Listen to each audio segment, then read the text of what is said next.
Alléluia, veuillez vous asseoir. Nous ne devons pas dormir, bien-aimés. Amen. Nous ne devons pas dormir.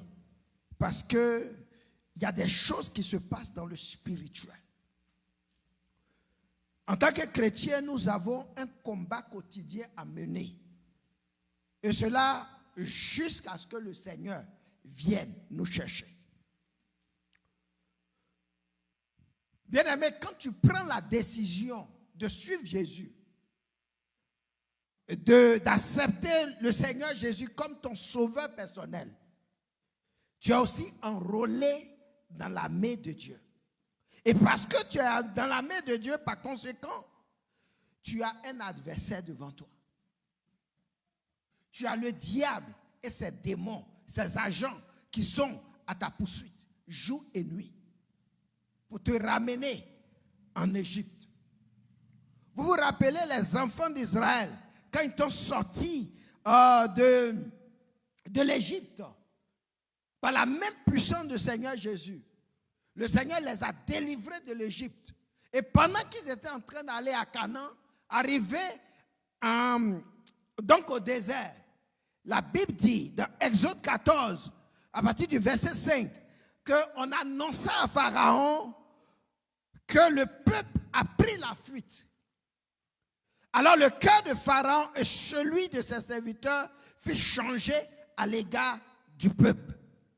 Et dit, qu'avons-nous fait en laissant aller Israël dont nous n'aurons plus les services? Voilà ce que le diable et ses agents disent de toi. Qu'avons-nous fait en laissant partir cet homme pour qui nous n'aurons plus les services? Donc, bien aimé, le diable est après nous. Amen. Le verset 6, la Bible dit, Pharaon attela son char, il prit son peuple avec lui. Il prit 600 chars d'élite et tous les chars de l'Égypte. Il y avait surtout, il avait sur tous des combats. L'Éternel endurcit le cœur de Pharaon, roi d'Égypte, et Pharaon poursuivit les enfants d'Israël. Les enfants d'Israël étaient sortis la main levée. Alléluia. Les Égyptiens les poursuivirent et tous les chevaux, les chars de Pharaon, ses cavaliers, son armée, les atteignirent campés près de la mer, vers Pi-Hahiroth, vis-à-vis de Baal-Séphon. Verset 10, Pharaon approchait. Les enfants d'Israël levaient les yeux et voici, les Égyptiens étaient en marche derrière eux et les enfants d'Israël eurent une grande frayeur et criaient à l'Éternel. Alléluia. Et criaient à l'Éternel. Donc comme je l'ai dit, comme Pharaon et ses cavaliers et toute son armée, Satan et son armée, avec tous ses chevaux et ses chars, sont à la poursuite, à ta poursuite, en tant qu'enfant de Dieu, pour te ramener en Égypte, où ils pourront te tourmenter, ils pourront te maltraiter, ils pourront te mettre encore dans la dépression, sous l'oppression, dans le désarroi, dans la désolation, la tristesse, pour t'assujettir encore sous l'esclavage. Mais gloire soit rendue à Dieu, qui nous maintient dans sa victoire. Amen. Dieu nous maintient dans la victoire de Jésus. Nous n'avons rien à craindre. Parce que ces Égyptiens qui sont après nous, la Bible dit, Moïse a dit aux enfants d'Israël, ne vous inquiétez pas, parce que ces Égyptiens que vous voyez, demain, vous ne les verrez plus jamais. Demain, vous ne les verrez plus jamais. Parce que si nous marchons dans la chair, bien-aimés, nous ne combattons pas selon la chair. Et les âmes avec lesquelles nous combattons ne sont pas charnelles. C'est des âmes puissantes. elles sont puissantes par la vertu de Dieu pour renverser toute forteresse diabolique. Toute forteresse diabolique peut être renversée par les armes avec lesquelles nous combattons. Et c'est pour cela, mon frère, mon soeur, tu n'as pas besoin d'avoir peur, de craindre Pharaon et son armée. Que tu le veuilles ou pas, parce que tu es enfant de Dieu, tu es dans un combat spirituel. Et tu dois le savoir. Et c'est pour cela qu'il ne faut pas jouer avec ta vie. Tu ne dois pas jouer avec ta vie chrétienne. Tu dois prendre ta vie chrétienne au sérieux. Ou bien tu es avec Dieu, ou tu es avec le diable. Il n'y a pas de demi-mesure avec le Seigneur. Parce que tu es sur un champ de combat. Et quand on est sur le champ de combat, on n'est pas distrait. Tu ne dois pas jouer avec ta vie chrétienne. Alléluia. Nous combattons dans la victoire. Nous ne combattons pas pour avoir la victoire. Parce que celui qui est en nous est plus fort que celui qui est dans le monde. C'est très important de comprendre ces choses. Ces armes que nous avons sont très, très, très importantes. Et c'est pour cela que la Bible dit que nous devons nous revêtir de l'armure de Dieu. En tant qu'enfant de Dieu, soldat de Dieu, tu dois te revêtir des armes spirituelles.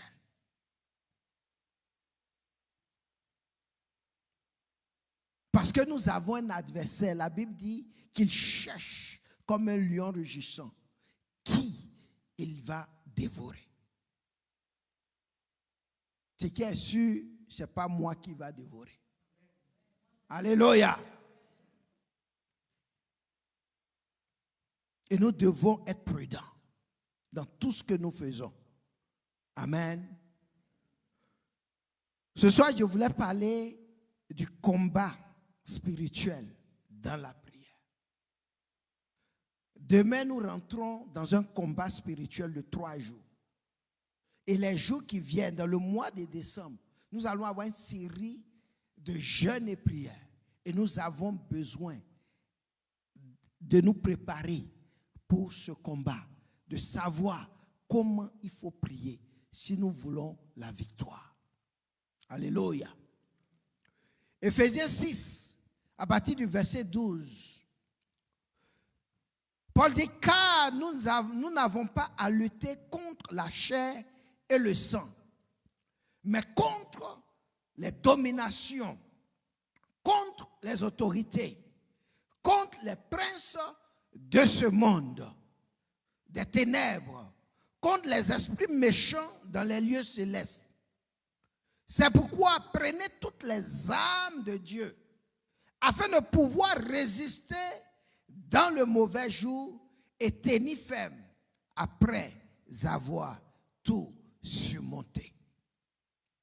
Tenez donc ferme, ayez à vos reins la vérité pour ceinture, revêtez la cuirasse de la justice, mettez pour chaussure à vos pieds le zèle que donne l'évangile de paix, prenez par-dessus tout le bouclier de la foi par lequel vous pourrez éteindre tous les traits enflammés du malin.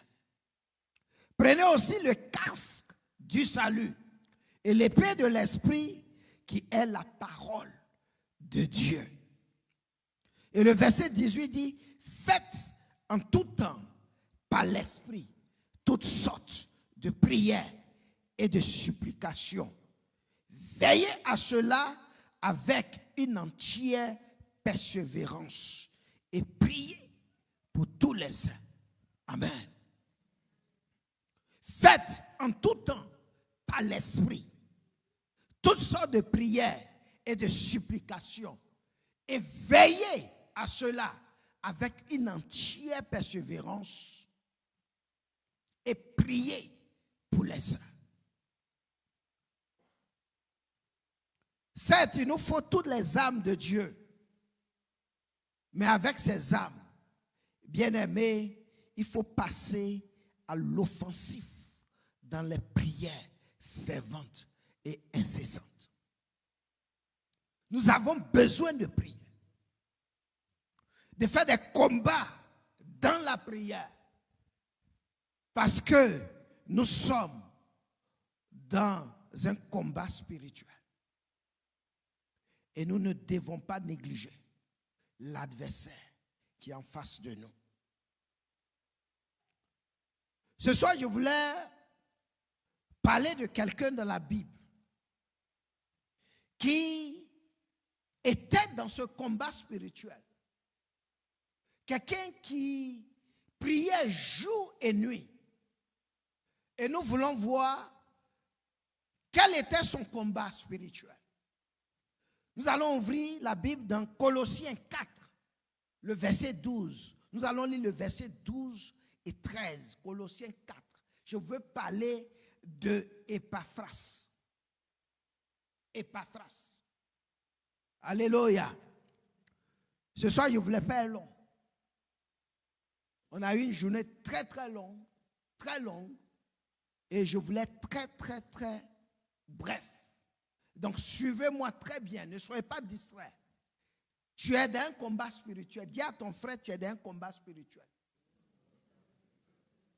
Que tu le veuilles ou pas. Si tu veux, il faut dormir. Mais tu es dans un combat spirituel.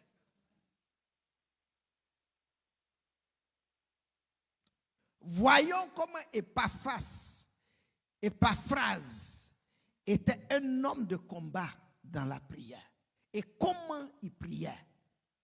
Ça serait notre modèle de prière ce soir. Colossiens 4, verset 12, c'est Paul qui écrit à l'église de Colosse. Et il rend témoignage de son serviteur qui est avec lui à Rome, qu'on appelle Épaphras. Il faut dire qu'Épaphras était avec Paul à la naissance de l'église de Colosse. Et plus tard, il a rejoint Paul à Rome pour le ministère. Mais pendant qu'il était à Rome, cet homme, Épaphras, ne cessait jamais de combattre pour les chrétiens de Rome, de Colosse, pour les frères de Laodicée et pour ceux qui étaient les chrétiens d'Héropolis. Et nous allons lire. On dit Épaphras, qui est des vôtres, vous salue, serviteur de Jésus. Donc on voit ici qu'Épaphras était un serviteur de notre Seigneur Jésus-Christ. Il ne cesse de combattre pour vous dans ses prières, afin que, parfait et pleinement persuadé, vous persistiez dans une entière soumission à la volonté de Dieu. Car je lui rends le témoignage qu'il a une grande sollicitude pour vous, pour ceux de Laodicée et pour ceux d'Hiérapolis. Amen. Épaphras était un grand guerrier de la prière.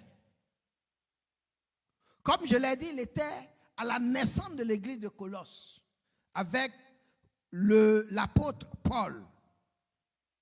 Et quand il a rejoint donc Paul à Rome, la Bible dit que cet homme priait toujours, constamment et sans cesse avec ferveur pour les frères et sœurs des églises de Colosse, de Laodicée et d'Hiérapolis.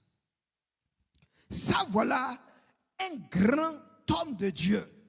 La Bible dit que c'était un serviteur du Seigneur Jésus. Et il ne cessait de combattre pour les frères qui sont restés en Colosse. Et pourquoi priait-il constamment et de façon fervente pour ses frères? Pourquoi? Nous allons voir cela. Quel était donc l'objectif de ces prières à Dieu pour ses frères et sœurs restés à Colosse? Voyons le verset 12. Relisons le verset 12. La Bible dit, dans la deuxième partie, on dit, afin que, parfait et pleinement persuadé, vous persistiez dans une entière soumission à la volonté de Dieu. Amen. Le but, l'objectif des combats de prière, d'Épaphras, c'était que ses frères, les frères et sœurs de Colosse, soient parfaits. Ils soient parfaits. Voilà une prière que nous devons faire. Ce n'est pas prier pour qu'on ait l'argent. Non, non, non, non, non. La prière que nous devons faire, quand nous sommes dans un combat spirituel, c'est de prier que les frères et sœurs soient parfaits devant Dieu. Que ces frères-là, ils priaient, Épaphras priaient que ces frères de Colosse soient à l'image de Christ. Dimanche passé, nous avons vu avec la sœur ici. Il est important de prier pour que nous soyons à l'image de Christ. C'est ça qui est important. C'est ça qui est essentiel.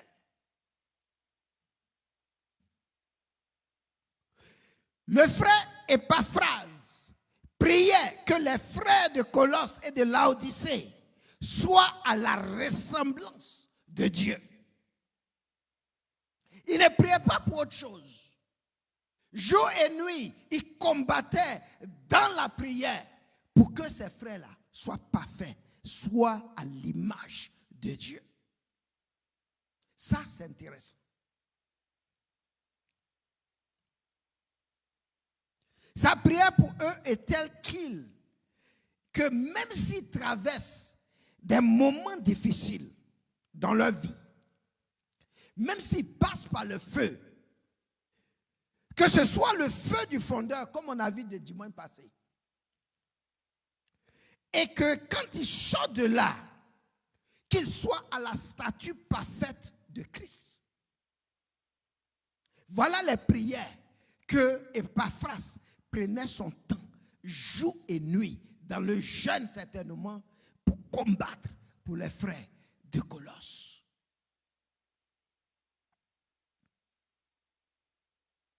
Il priait que ces frères-là, s'ils passent par le feu, à la sortie, qu'ils soient des vases d'honneur, prêts à être utilisés par le Seigneur. Donc il priait que ces frères-là soient parfaits. Ça, c'est une prière que nous devons faire les uns pour les autres. Deuxièmement, pour aller rapidement, il priait aussi que ces frères-là soient pleinement persuadés. Persuadés par quoi? Persuadés par la parole de Dieu qu'ils entendent. Épaphras priait que ces frères de Colosse, de Laodicée et d'Hiérapolis aient la foi en Dieu. Qu'ils ne doutent pas un instant de la parole de Dieu, qu'ils soient persuadés de leur statut en Jésus.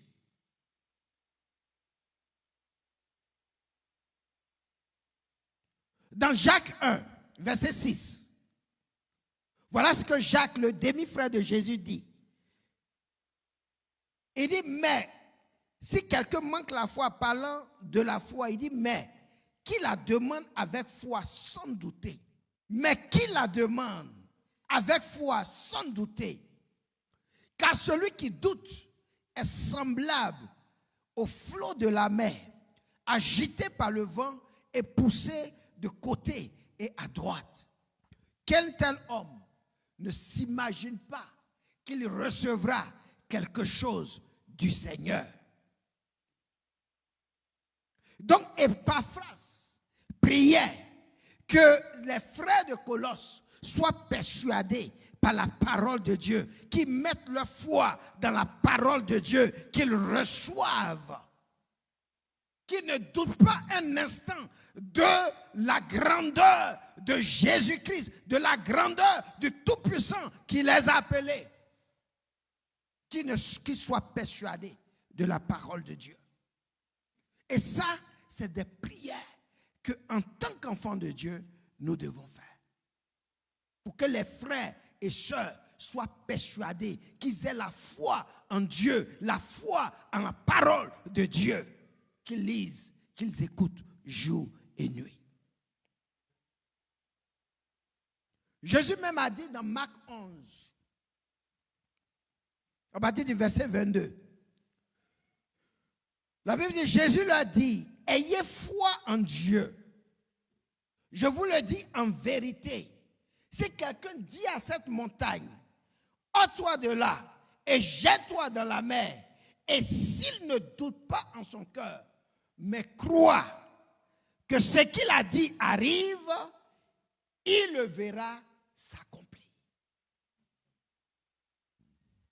Le point ici, c'est s'il ne doute point en son cœur.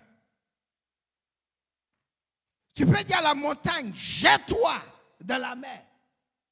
Mais si tu ne doutes pas en ton cœur et que tu crois que ce que tu viens de dire là va arriver, alors tu vas voir cela s'accomplir.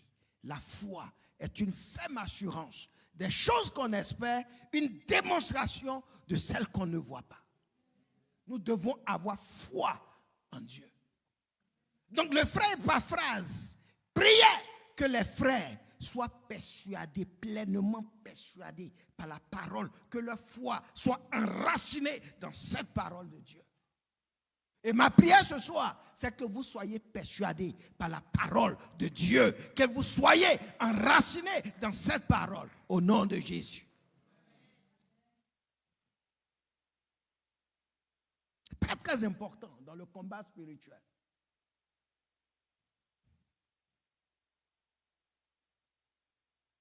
Il priait avec persistance que les frères de Colosse soient pleinement persuadés que rien ne vienne ébranler leur foi en Jésus. Ça, c'est des prières que nous devons faire pour l'Église. Troisièmement, il dit que vous persistiez dans une entière soumission à la volonté de Dieu. Alléluia. Que vous persistiez dans une entière soumission à la volonté de Dieu. Epaphras combattait dans la prière jour et nuit, sans cesse, pour les frères de cette église de Colosse, pour qu'ils persistent dans une entière soumission à la volonté de Dieu. Il ne voulait pas qu'aujourd'hui, là, les frères de Colosse, de Laodicée, soient dans la volonté de Dieu aujourd'hui et demain, qu'ils ne soient pas dans la volonté de Dieu. La Bible dit qu'il prie que ces gens-là, ces frères-là, persistent dans une entière soumission à la volonté de Dieu.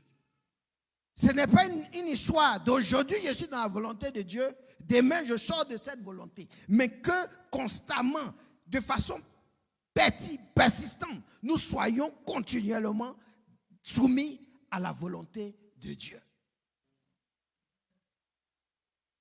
Et ça, c'était la prière d'Epaphras.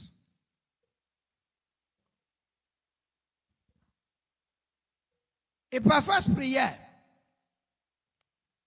pour que les frères soient toujours soumis à la volonté de Dieu. il ne veut pas, oh, excusez-moi, il ne veut pas que ces frères-là soient dans une soumission partielle à la volonté de Dieu. C'est-à-dire, dans tel domaine de leur vie, ils sont soumis à Dieu, et dans un autre domaine de leur vie, ils ne sont pas soumis à Dieu. Mais ils voudraient qu'ils prient que ces frères-là persistent dans une entière soumission à la volonté de Dieu. Très, très important. Ils soient soumis à la volonté de Dieu. Peu importe l'aspect de leur vie, qu'ils soient dans la volonté de Dieu. Parce qu'une soumission partielle à la volonté de Dieu est une désobéissance.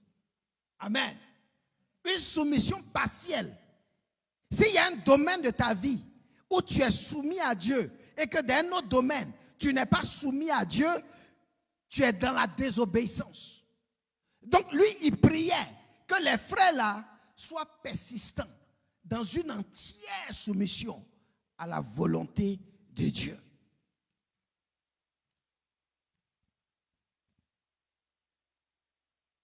Il combattait dans la prière. Non seulement pour que ces frères-là persistent dans la volonté de Dieu, mais surtout qu'ils s'adonnent entièrement à cette soumission.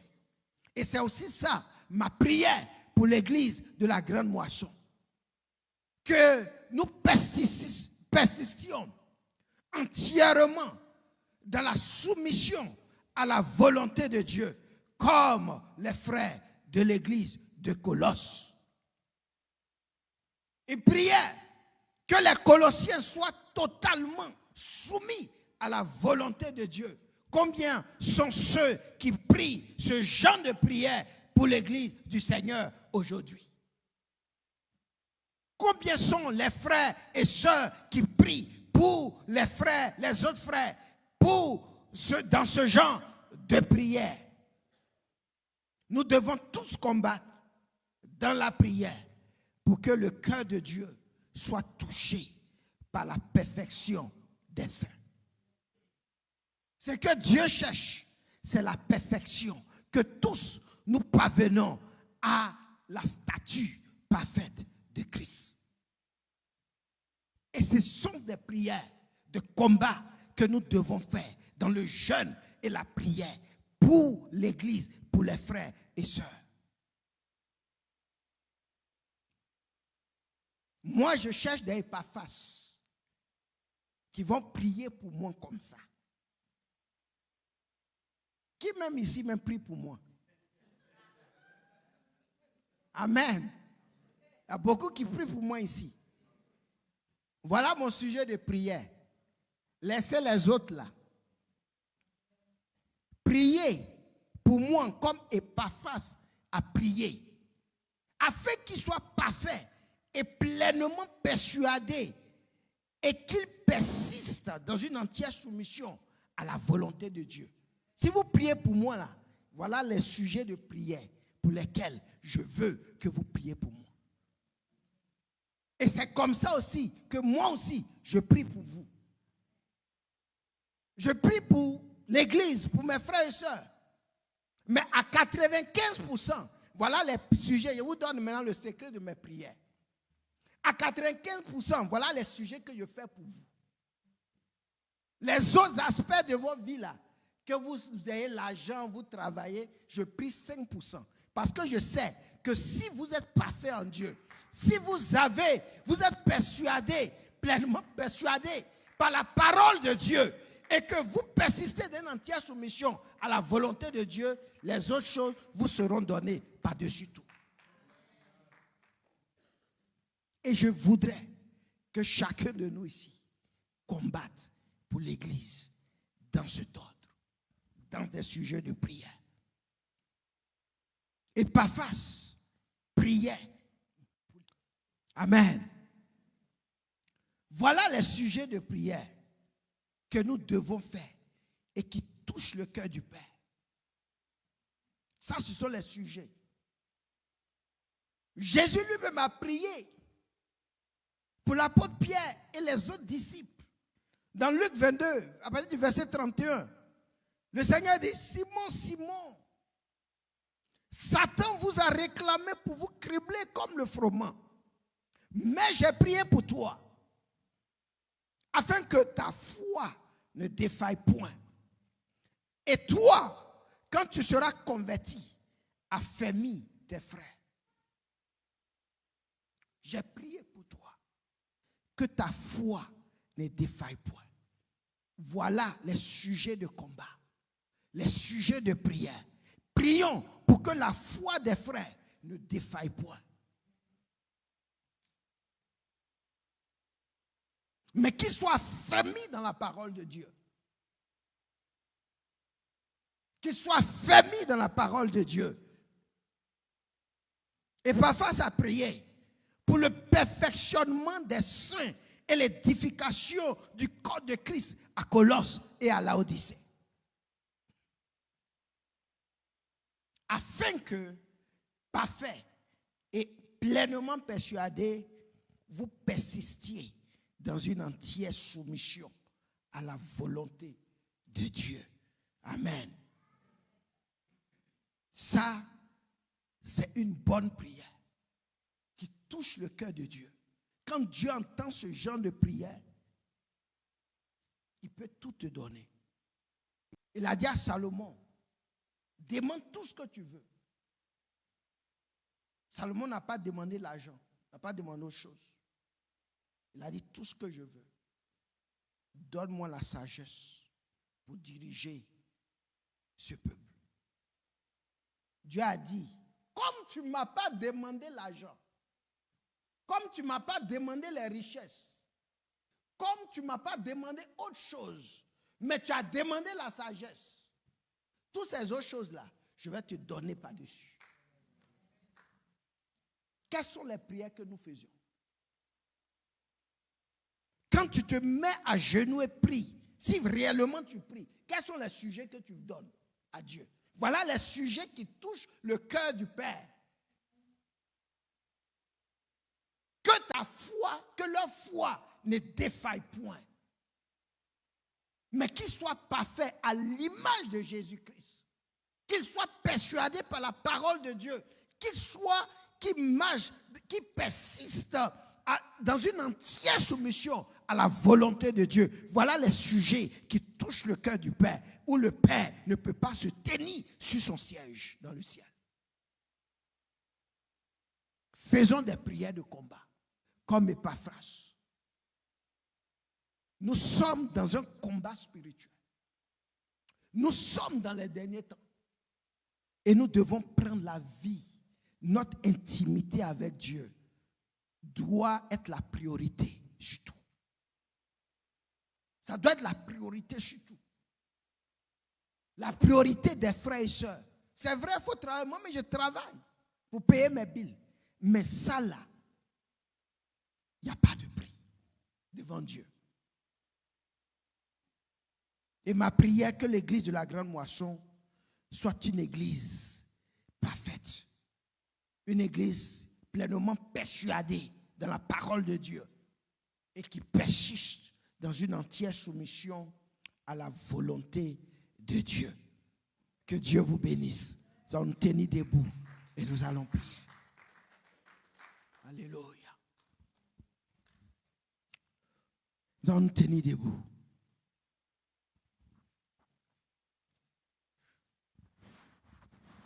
Tu as entendu cette parole ce soir.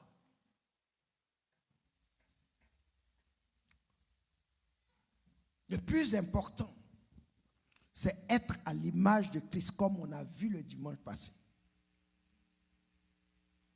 Le plus important, c'est que tu sois pleinement persuadé par la parole de Dieu.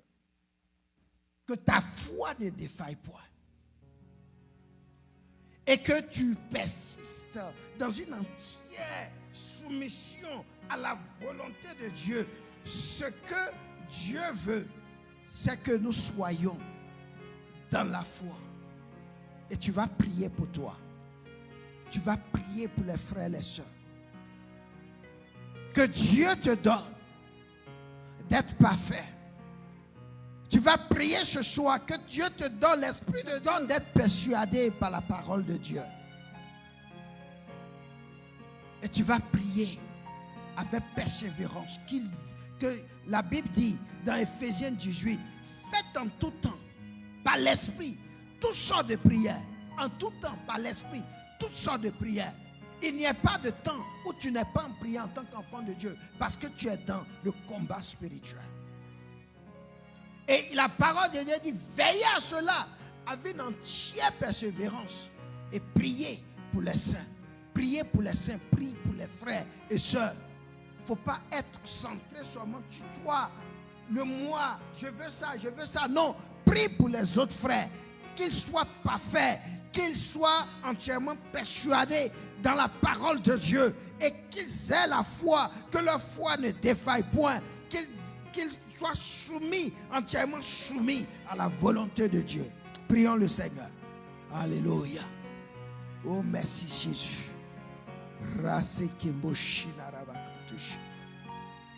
Korikanda sokomboshina rabakontushi. Sorabashikiri bokumba rabash. Maseke moshina rabakontushi. Rokanda sokomboshina rabakontushi. Seigneur, donne-nous d'être parfait, d'être à ton image. Seigneur, oh Dieu, de passer, Seigneur, par le feu du fondeur. De passer, Seigneur, oh Dieu, dans les mains du potier que tu es, afin que nous soyons parfaits. Nous soyons à l'image de ton Fils Jésus. Que nous atteignions la stature parfaite de Christ. Donne à ton Église d'être persuadée dans ta parole. De ne pas douter un instant de ta parole. Donne-moi de ne pas douter un instant de ta parole. Mais de rester ferme, dans une foi ferme. Que mes frères restent dans une foi ferme, attachés à cette parole. Seigneur, je prie ce soir que les frères et sœurs de l'église de la Grande Moisson soient entièrement, Seigneur, qu'ils soient persistants, qu'ils persistent dans une entière soumission, pas une soumission partielle, mais dans tous les domaines de leur vie, qu'ils soient soumis à toi. Seigneur, qu'ils soient soumis à ta volonté. Seigneur, oui, nous voulons dans tous les domaines de nos vies être soumis à ta volonté, dans une entière soumission, qu'il n'y ait pas d'aspect de nos vies où nous ne sommes pas soumis à ta volonté. Nous prions, Saint-Esprit, que tu nous donnes d'être des gens qui, Seigneur, oh Dieu, demeurent dans cette soumission à ta parole et à ta volonté. Et que ta volonté soit faite sur la terre comme elle est faite au ciel. Que ta volonté soit faite dans cette église comme elle est faite au ciel. Rien que ta volonté. Donne-nous dans une église entièrement soumise à ta volonté. Et que toute la gloire te revienne. Oh, merci Jésus. Au nom de Jésus, nous avons prié. Amen. Amen. Que Dieu vous bénisse.